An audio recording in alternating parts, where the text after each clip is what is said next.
Welcome to Americana Archives. Today's headline is Hank Durrin's 6 Bears. The subheadline says, an incident Shelving Rock Valley still talks about. It says, there are plenty of bears yet in the wild country of the west shore of Lake George, especially in that stretch of it lying between Black Mountain and the high hills that rise at the southern extremity of Shelving Rock Valley in Washington County, said a Washington County man. This is particularly the case in late fall, when bears seem to come from all directions to hunt up places in the region to spend the winter in. The men working for contractors getting out wood for pulp mills rout out bears every little while from their snug winter quarters, and bear chases and fights are frequent enough to make their incidents of no more than passing comment in that stretch of country. There are now and then, however, circumstances connected with bear disturbances that give occasion for talk. For instance, take Hank Durrin and his 6 bears, the 6 bears he gathered in 2 days.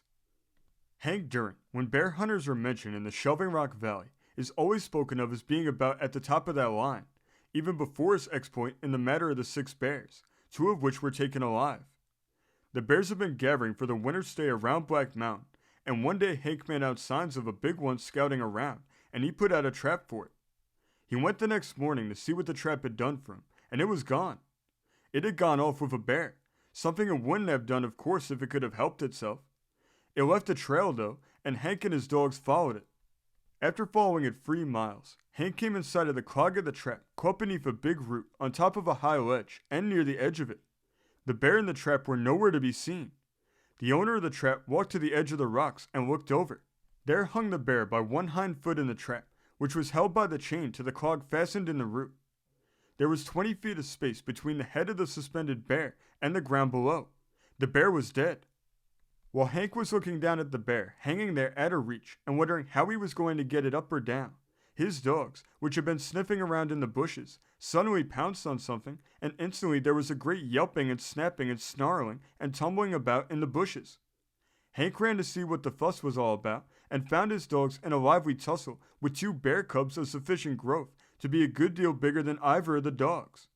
With the idea that those 2 young bears would be worth far more alive than dead, Hank resolved to take them alive, so he pitched in, choked off the dogs, and grabbed one of the bears. Hank had a lively tussle with it before he downed it, and its mate ran and climbed a hemlock tree that stood nearby. Tying the bear he had caught so he couldn't get away, Hank took a look at the one in the tree. The tree was a tolerably good-sized one, and the nearest limb was 10 feet from the ground. But Hank had made up his mind that he must have those 2 bears alive, and he buckled in and began to climb the tree. He was pretty well winded when he got to the bottom limb, and as he drew himself up on it to rest and get his wind back, the bear climbed to the very top of the tree. When he had rested and got some wind, Hank started on up the tree after the bear, which had gone as far as it could get. As the hunter drew near to it, the bear began to bristle up and growl and show its teeth. Hank got within reach of the snapping and snarling little beast, and stopped to rest again and recover his wind. When he had done both, he reached out to grab the bear. Quick as a flash, the savage little critter spat at Hank's arm with one forepaw and tore the sleeve of his hunting shirt clean off. The sharp claws of the bear also left 2 deep scratches on his arm from the elbow down, from which the blood flowed freely. That raised Hank's dander, and he grabbed the bear by the scruff of the neck and snatched it off the limb where it was perched so quick that it made the cub's teeth rattle. The ugly little beast squealed and scratched and kicked, but Hank held on to it, although it was about all he could do to keep his hold on the tree too.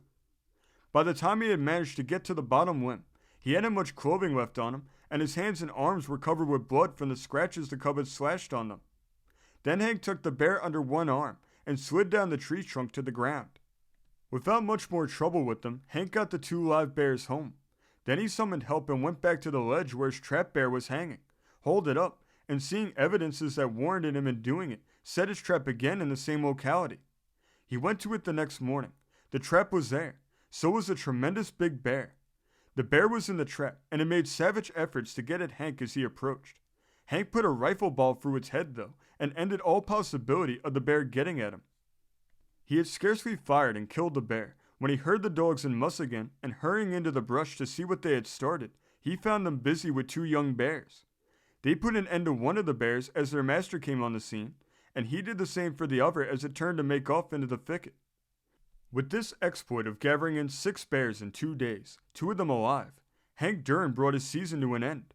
Ed Moore of Glen Falls bought the 2 live bears and paid Hank $50 for them. The season ought to be beginning to be just about right now for the Shelving Rock Valley Bears, and reports from the Hill say they are coming in as many and as fat as ever, unless the old Hillers have forgotten how to read the signs. This story came from the great state of New York, being reported in the Sun of October 8th, 1911. Thank you for joining us today. If you want to continue to uncover all of America's lost and forgotten history, then remember before you leave to hit the subscribe button, hit the notification bell, and remember to like and comment below. And we will see you next time on Americana Archives.